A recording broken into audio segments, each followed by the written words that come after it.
Kalau diundang sebagai tamu dalam acara pernikahan, bersikaplah seperti tamu yang terhormat, bukan malah menjadi pemicu kegaduhan. Seperti yang dilakukan pria satu ini, bukannya turut merasa bahagia sebagai seorang tamu, pria bejat ini malah menyerang pengantin wanita dengan berulang kali melakukan tindak pelecehan seksual. Akibat perlakuan tidak senonoh itu, acara pernikahan menjadi ricuh. Pesta pernikahan yang awalnya berjalan hikmat mendadak menjadi ricuh kala tamu pria tiba-tiba menyerang pengantin wanita.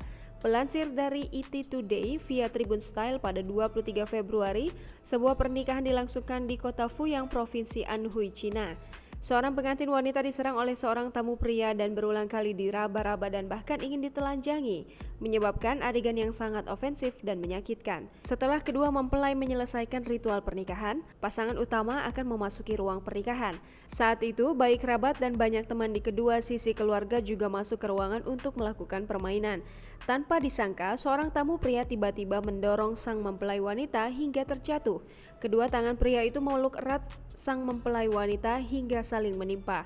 Karena terlalu tiba-tiba, kekuatannya lemah, pengantin wanita pun tidak bisa melawan.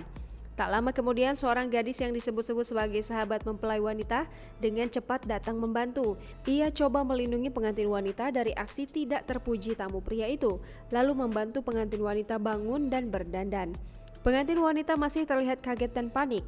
Hal yang paling luar biasa adalah ketika seorang tamu berlaku nakal pada mempelai wanita. Hal itu memicu reaksi keras dari netizen Cina. Setelah foto-foto pernikahan itu beredar di media sosial, seorang netizen mengatakan bahwa perempuan yang membantu pengantin wanita berprofesi sebagai polisi.